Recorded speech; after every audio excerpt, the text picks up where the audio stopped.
Assalamualaikum. Hai semua. Dalam tutorial yang lepas, mungkin Umi dah pernah kongsikan resipi bomboloni biasa kan? Jadi sekali lagi tutorial kali ni, Umi nak kongsikan pula bomboloni perisa pandan ni. Masya Allah, lagi sedap, harum semerbak bau pandan satu rumah. Kali ni Umi cuba dengan dua filling yang berbeza iaitu coklat Nutella dan juga salted caramel. Hai, padu sungguhlah rasanya. Tak cukup makan sebiji. Bila buat bomboloni ni, anak-anak lah yang paling excited. Berbiji-biji dia orang boleh makan. Mana taknya bila dapat bomboloni yang super duper lembut, gebu-gebas gini. InsyaAllah dalam tutorial kali ni, Umi akan share lagi banyak tips, teknik dan rahsia paling berkesan bagi dapatkan hasil bomboloni yang fluffy bak bantal macam Umi buat ni. Ada satu bahan rahsia tau yang Umi gunakan bagi kekal lama kelembutan bomboloni tu. Nak tahu apa bahannya? Jom ikut Umi ke dapur. Umi nak siapkan air pandannya dahulu. Untuk buat bomboloni pandan ni, semestinya kalau nak lebih sedap, gunakan daun pandan asli. Di sini Umi gunakan 6 helai daun pandan, potong kecil-kecil, masukkan dalam blender. Kita nak kisar dapatkan jus pati pandannya. Kemudian tambahkan air sebanyak 148 gram. Kisar halus, bagi betul-betul halus daun pandan ni. Kalau tak ada daun pandan kat rumah tu, boleh je gantikan dengan air sejuk biasa. Kemudian nanti boleh tambah dengan coconut pandan Imalco ataupun apa-apa perisa pandan. Dah siap blender halus ni, Umi akan tapiskan dahulu. Kita nak dapatkan pati jus pandannya sahaja. Dah siap ditapis ni, pastikan anda timbang semula jus pandan tersebut. Dapatkan 148 gram. Ni Umi tapiskan sekali lagi. Kot-kot ada saki-baki serat-serat pandan tu kan. Untuk buat dough bomboloni ni, Umi uli pakai bread maker sahaja. Masukkan 1 biji kuning telur. Umi gunakan kuning telur ni supaya hasil bomboloni kita lebih lembut. Kemudian tambahkan 30 gram gula. Kemudian bolehlah tuangkan 148 gram jus pati pandan yang telah kita timbang tadi. Dan ni Umi ada tambahkan dengan setengah sudu kecil coconut pandan Imalco. Bagi naik lagi aroma bau pandan dan rasa sedap. Sebab dalam ni ada coconut pandan, jadi rasa berlemak-lemak je gitu. Anda boleh dapatkan coconut pandan Imalco ni di mana-mana kedai bakery ada dijual. Kemudian Umi masukkan 250 gram tepung roti Jepun. Umi lebih suka kalau buat donat ataupun bomboloni ataupun roti menggunakan tepung roti Jepun ni. Hasil bomboloni anda lebih lembut, gebu-gebas dan fluffy je. Dan inilah dia bahan rahsia yang Umi masukkan iaitu GR Super Bake. Masukkan 5 gram sahaja. Ni adalah sejenis pelembut roti. Kalau masukkan bahan yang satu ni, bomboloni kita tu kekal kelembutannya tu lebih lama. Akhir sekali masukkan 5 gram soft instant yeast. Kemudian Umi pilih setting nombor 9 yang untuk menguli tu masa selama 45 minit. Jadi Umi akan biarkan bread maker ni jalankan kerjanya selama lebih kurang 45 minit untuk dapatkan hasil dough yang super elastik, lembut, licin. Ya Allah, dah letak semua bahan-bahan, boleh pula Umi terlupa nak letak satu bahan penting ni. Nak bagi hasil bomboloni kita tu rasa bersusu dan creamy je kan. Masukkan 30 gram susu tepung. Susu tepung ni sebenarnya optional. Tapi kalau anda masukkan dalam adunan, hasil bomboloni kita tu rasa berlemak je. Makan pun sedap. Kemudian apabila dough tu dah nampak menjadi dough yang kasar macam ni, masukkan 30 gram butter ataupun margarin. Macam ni Umi gunakan buttercup sebab ada kat rumah. Kalau anda nak gantikan dengan margarin biasa pun boleh. Kalau nak hasil bomboloni kita tu lebih wangi dan lebih sedap, boleh gunakan margarin pelangi. Umi akan sambung, biarkan je bread maker ni uli hinggalah dapat adunan yang betul-betul elastik.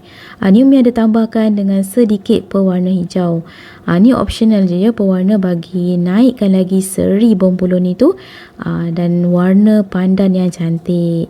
Sebenarnya pewarna ni optional. Kalau anda nak pewarna original daripada daun pandan asli tu, tak perlu letak pun tak apa.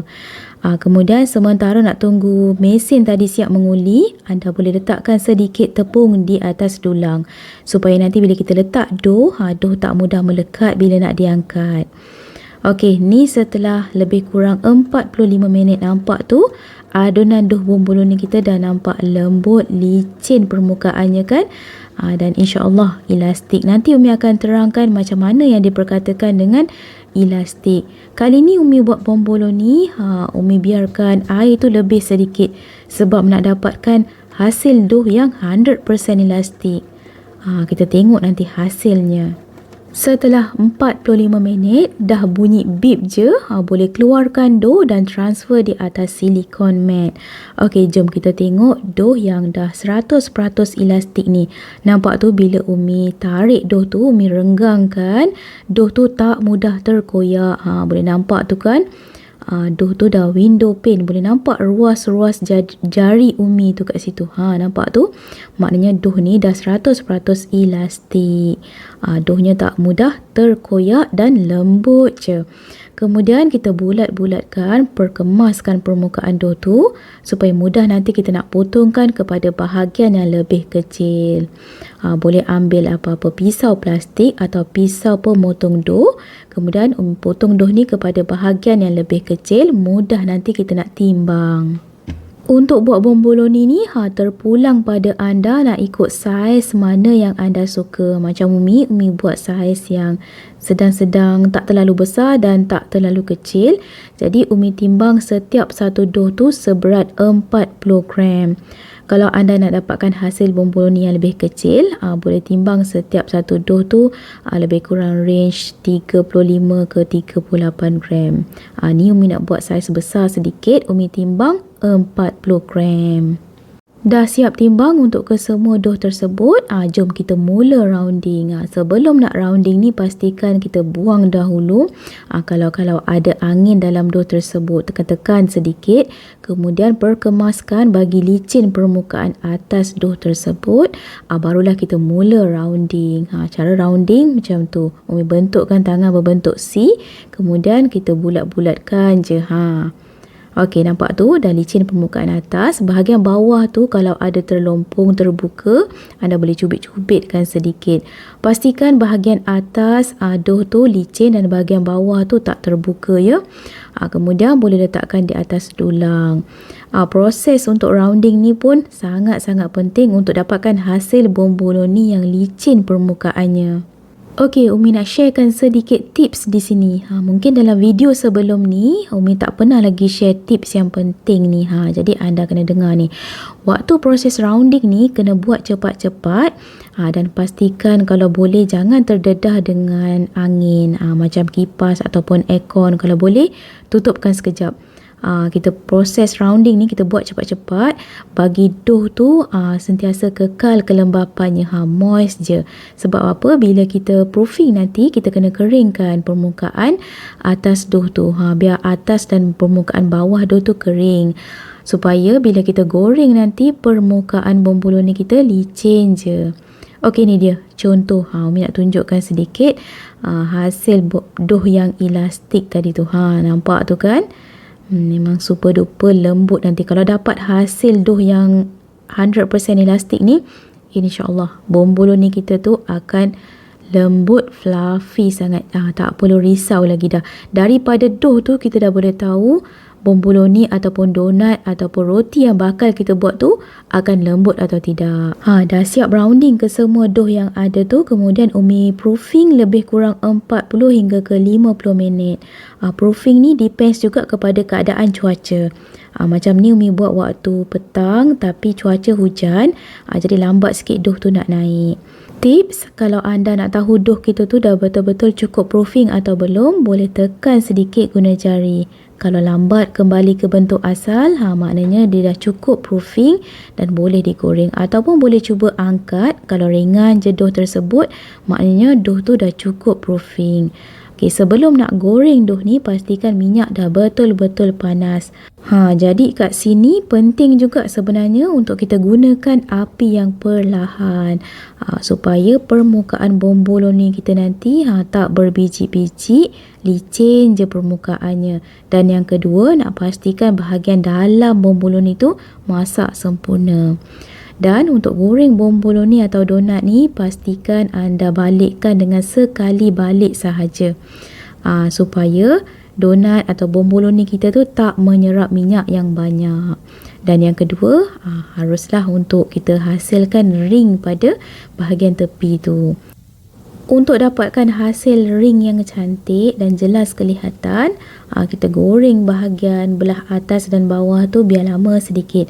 Bagi coklat keperangan gitu, barulah lebih jelas nampak ringnya. Ni dah garing di kedua-dua bahagian.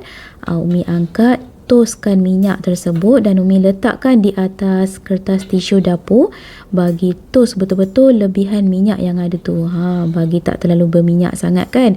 Jadi kita kena tos bagi betul-betul kering dan Umi akan sejukkan seketika bagi bomboloni ni suam, barulah nanti kita coating dengan gula. Kalau anda nak frozen kan pun boleh je, goreng separuh masak, half cook tu, kemudian kita frozen kan. Nanti bila-bila nak makan, tinggal goreng je. Okey, pastikan bomboloni ni dah suam-suam sedikit. Jangan terlalu panas sangat untuk kita coating dengan gula. Ni Umi coating dengan snow powder sugar. Yang bestnya gunakan snow powder ni, gula tu tak mudah meresap dalam donat dan juga tak mudah cair walaupun dah petang.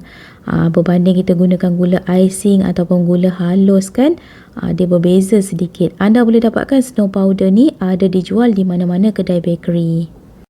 Dah siap bedakkan ke semua bomboloni kita ni, kemudian kita buat lubang di bahagian tengah-tengahnya.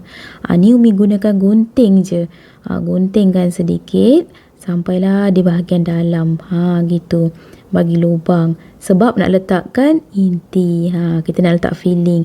Filling tu terpulang, ikut suka anda nak letak filling apa pun, filling kegemaran anda. Macam Umi, kebetulan ada coklat Nutella, baki coklat Nutella yang tempoh hari Umi buat bomboloni tu. Untuk filling ni, terpulang pada anda nak letak perisa apa pun. Macam ni, Umi gunakan dua filling yang berbeza sebab nak perhabis baki coklat Nutella tu. Dan disebabkan tak cukup, Umi tambahkan dengan satu lagi filling iaitu salted caramel. Pun sedap sangat-sangat rasanya, cuma agak manis sedikit lah yang salted caramel ni. Tapi bila makan panas-panas tu, ya Allah, mencair dalam mulut.